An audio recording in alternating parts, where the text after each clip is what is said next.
Neil deGrasse Tyson, a very well-known and famous scientist, has a discussion during a podcast with Logan Paul, a very popular podcaster, about God and atheism. So let's get into it. Other people, when they look for hope and inspiration, they look to a book called the Bible. Does God exist? Are you asking me? Yes. Oh, you mean does that God exist? Because Yeah, I guess so. Because if you does just any type God into, look at the wiki page on God, and there's thousands of gods listed there. Does any God exist? I based on what people say about what that God is supposed to do and its influence in the world, based on that, I remain unconvinced that anybody is in charge of anything in this world. You're agnostic. Yes. You refuse to believe or disbelieve. You don't have evidence. Refuse is too harsh.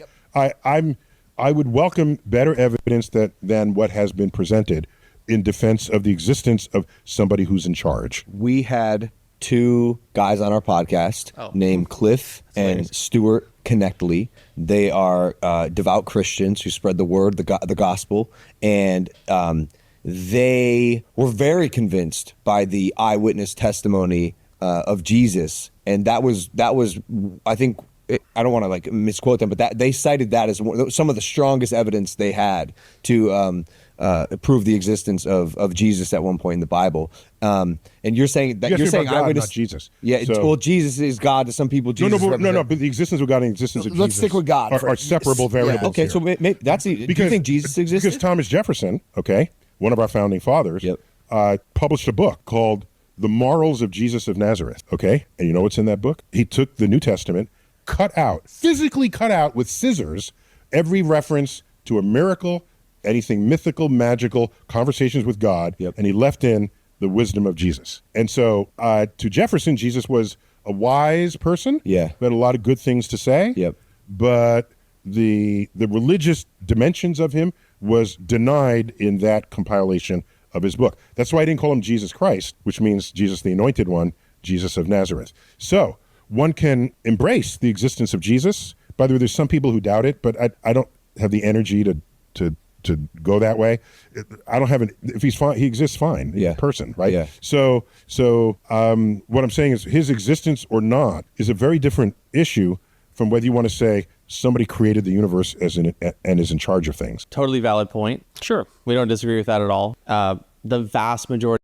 And I'll say my thoughts first before Dose of Wisdom is the title of this YouTube, the channel of this YouTuber. So first of all, to understand this, to break this down a little bit deeper, I agree with Neil deGrasse Tyson that obviously it's very difficult to deny the existence of Jesus. There's more manuscript evidence of Jesus than you can possibly even be aware of. There's thousands of manuscript evidence. And beyond that, I believe there's more manuscript evidence for his existence than someone like Plato, who we all learn about in high school and even college.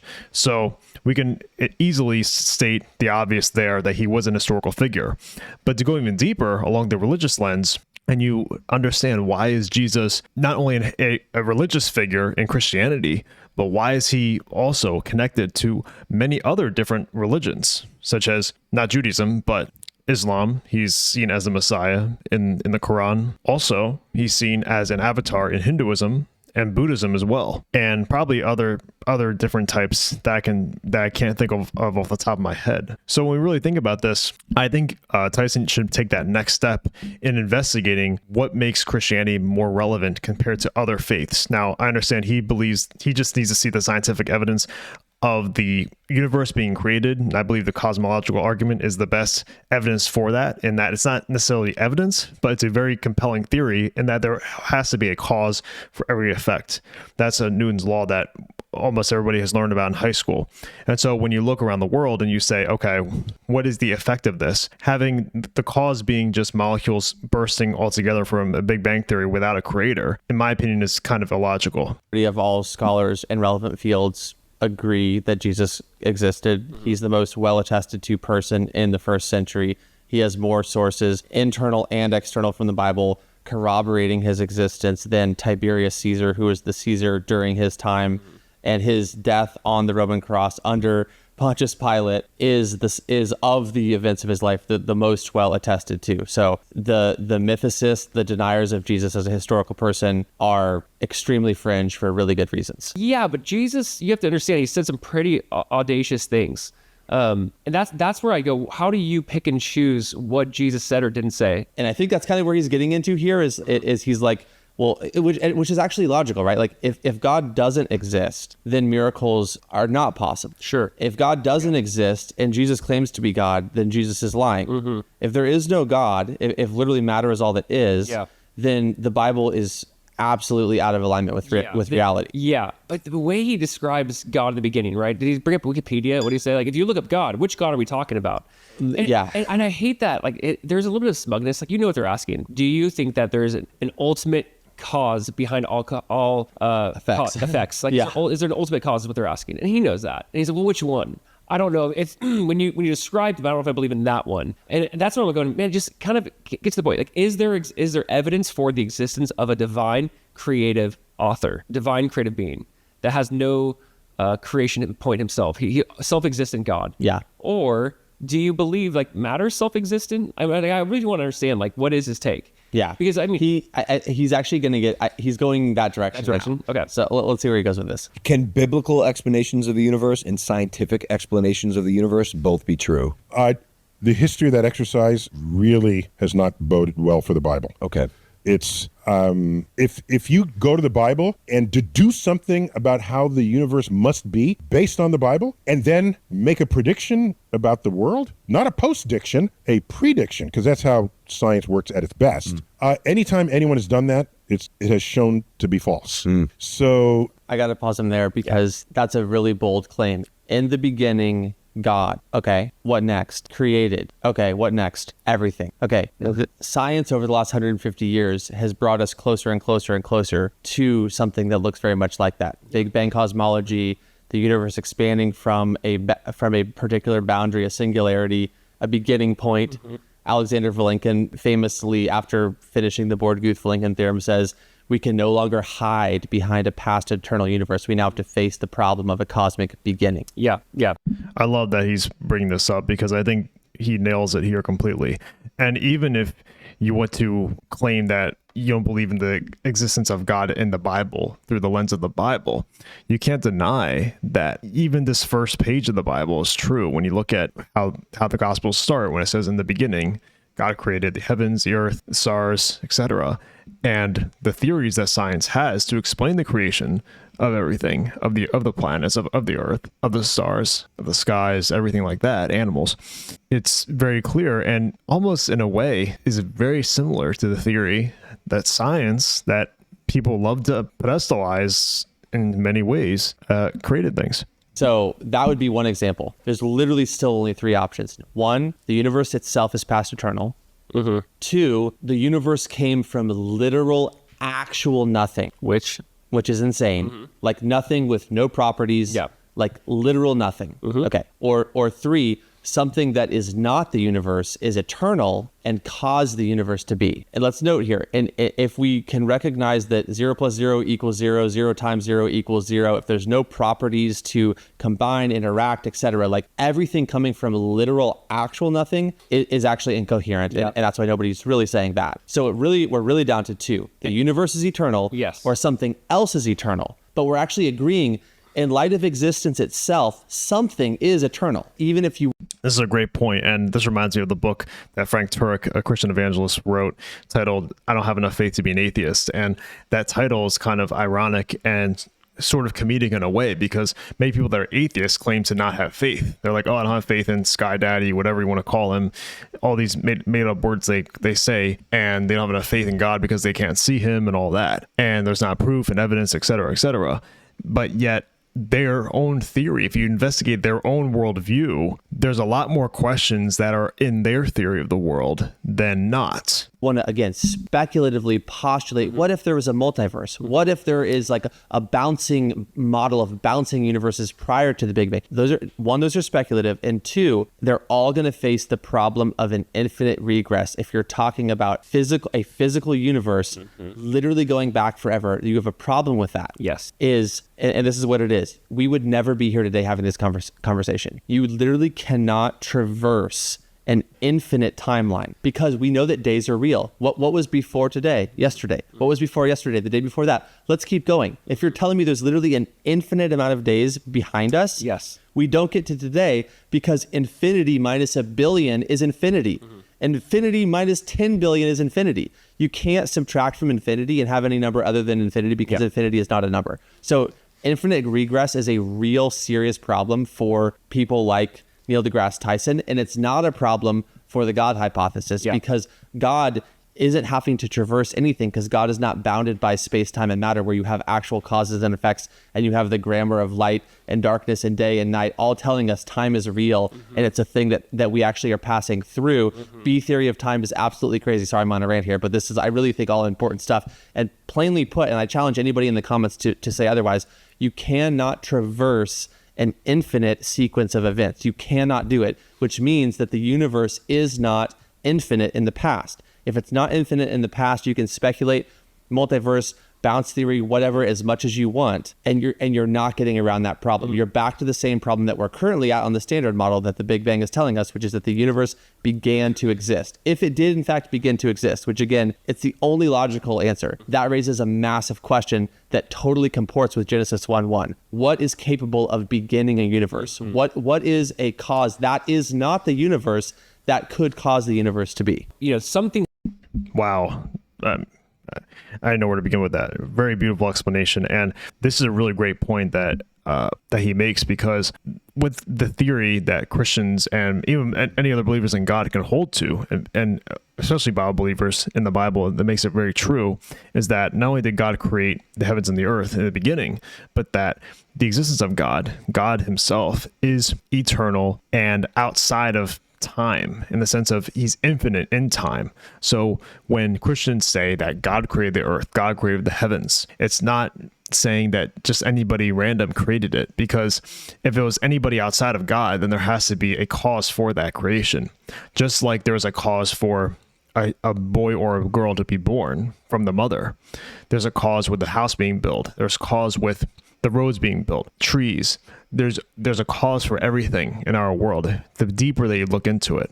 But when you go back in time, all the way back to the beginning, to creation itself, it's impossible to say that there's a cause for something from nothing. It had to be self-existent. Whenever I talk to anyone, I go, something has to be self-existent. And by the way, there have been all kinds of attempts to debunk the idea of a cosmic beginning. And one by one, they've fallen and they've failed. The science has very, very clearly and in a dramatic way favored a cosmic beginning. Okay, I'm going to scrub forward a second because he gets asked a really good question that's directly related to what he just said. Okay. Who pushed the button for the Big Bang? Commonly held belief in science community, We the don't Big know. Bang. It's a frontier of science. But I think I know, Neil. I think I know. Who? I don't think I know who. I think I know how. Oh. All right. I think the universe will collapse on itself and at one point make another one. And I So think it's a I think it's forever- happening more than once You think outside of our it's a universe. forever thing? I Who think it's a started forever the thing. cycle? We don't know. It's a I'm frontier. asking you theoretically. So the latest best guesses, that's really all they are, extending quantum physics into that realm.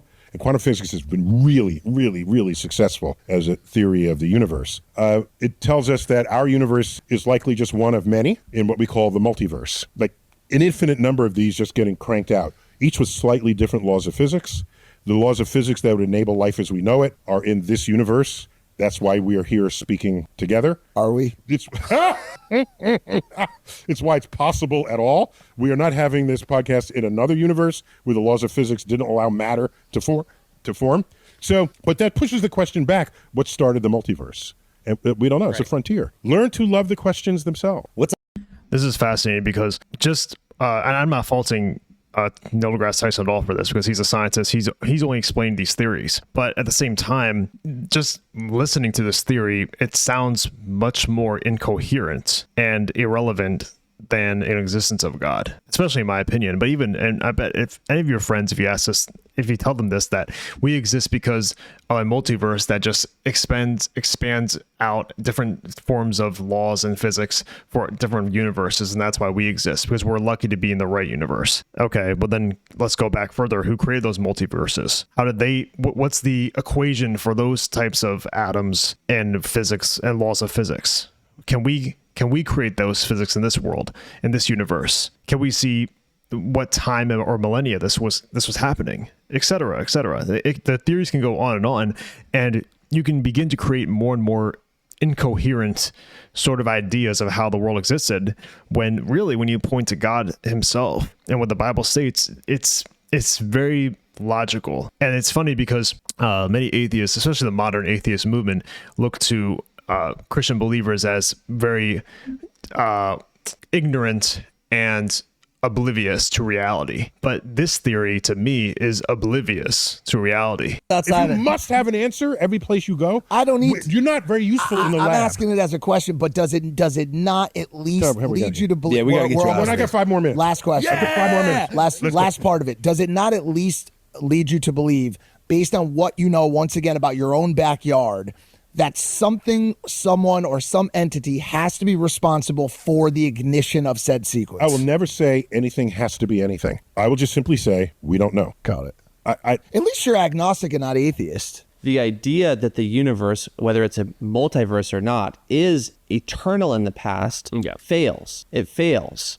So rather than just saying, I don't know how to explain it, you should say materialism has failed. Mm-hmm. So then where does that point me? The arrow is pointing you to something beyond materialism. And instead of acknowledging that, you say, I don't know, shucks. It's like you're at a dead end in your worldview. You've gone down this road and you're at a dead end in your worldview. Mm-hmm. And instead of just saying, I might be on the wrong road. Yes. You say, I don't know, I can't see anything past this dead end. It looks like this road is a dead end. Yeah. I'm just gonna wave my hands and just say, or just put up my hands and go, I just don't know. Yeah. I don't know. And that's fine. And I'm not saying that ever saying I don't know is wrong. Like we have to pretend like we know everything. There's all kinds of things that we don't know. Yes. But when you don't just not know, but when you do know that paradigm has failed you, it's a good reason to walk backwards down that road, get out of that paradigm, and acknowledge there must logically be something beyond space-time, matter, and energy if those things came into existence. Man, he couldn't have said it any better. And I love the way he explained this. I fully agree with that. I think that so many people in so many times in their lives, they look to certain issues, they look to certain ideas, and they claim to be more independent thinking than they actually are. Whether it's more liberal, more conservative, more agnostic, less agnostic, more atheist, more religious or not religious, people claim to be something that more than they are not. I think this is really true with what Tyson is doing here when he's talking about these theories. And again, not taking anything away from his knowledge and expertise in the field. He's obviously one of the best and most influential scientists in the world. But when he's explained this theory, that even from his facial expressions, as you can see in this video, he claims that he doesn't really know what's happening. He's not really sure. And he just says, yeah, I'm never going to say one theory is completely wrong because he doesn't know. And I can agree that there isn't evidence to necessarily say that one is completely wrong and the other is completely right. You have to go with the most, but at the same time, you have to go with the most convincing theory. And with this theory of the multiverse theory and all of that, it seems to go toward a dead end. And from his mind, he, instead of announcing that and stating that the existence of a God is much more logical in nature than not, he can't say that because that goes against his worldview. Such a good point. So I actually do want to say, I think part of the argument is not just I don't know, right? But you kind of hear them, just give us more time. Like there's still this Messiah complex with science. If we have enough time and resources and enough brains working on it, don't worry, through the lens of science, we can solve this problem. So it's not just, I don't know. What I hear a lot of times the scientific community say is, if you give us enough time, we'll eventually figure it out. But what I agree with your premise, which is huge, is regardless of if you have enough time or enough money poured into this, it's still not going to be solvable through materialism, like you're saying. And I do think that's the important thing, is we need to like step back a little bit and go, is it possible the answer isn't going to be found in a laboratory? Like I think C.S. Lewis was the one who kind of described this. It's not going to look through a telescope or microscope and find God, or a telescope or microscope and find the answer. for the universe. But ultimately, if there is a God, there would have to be some sort of revelation of God. No one's ever going to look into the stars and say, there he is. I see him sitting on that planet. Like, we're not going to find him. We're not going to look through a microscope and say, there he is. However, in many ways, like, you kind of do that. Like, I do think the heavens declare the glory of God. I think the fingerprints of God are in our DNA. Like, there are little clues and evidence of God all over the place to me. But his argument is, if there is a God, he would have to choose to reveal himself or make himself known to us. And if he were to do that, how would he do that? And then I love his conclusion, because he goes, the person of Jesus makes the most sense for me. Is God is not just some audible voice yelling from heaven, like, hey, earth, I'm here. Trust me. I love you. Like, no, he actually became flesh and blood, walked among us, suffered with us, died for us. And this God is not impersonal. He's incredibly personal. He's not immune to suffering. He's suffered alongside with us and ultimately for us. And I guess I just love Lewis's kind of argument of, if there is a God, which there is, he's saying since there is a God, but how would he make himself known? He goes, the only like real solution for him is it has to be flesh and blood. It's just, this is a really great point, and I love this explanation, because people that don't believe in Jesus, they look to the verses that are much more polarizing to the human mind. The verses of, I'm here to bring a sword against the mother-in-law, against daughter-in-law, the father-in-law against the son-in-law, the father against son, mother against daughter, vice versa, and the verse goes on. And sure, those are very polarizing verses. They're uncomfortable to hear, but at the same time, you cannot argue that Jesus doesn't love humans, people, us. You can't claim that, because he did the ultimate sacrifice, he endured the ultimate punishment willingly. He submitted to the Father willingly for his people, for us, for believers. And there is no other godlike figure that I'm aware of, and please comment below if there is, that has endured this type of suffering to show love to us. not enough to find him through a microscope or telescope. It's not out there. It's not in here, but it's through a person who embraces and holds you. I think I'll end it there. So please, again, like, share, subscribe to this channel. Comment your thoughts below.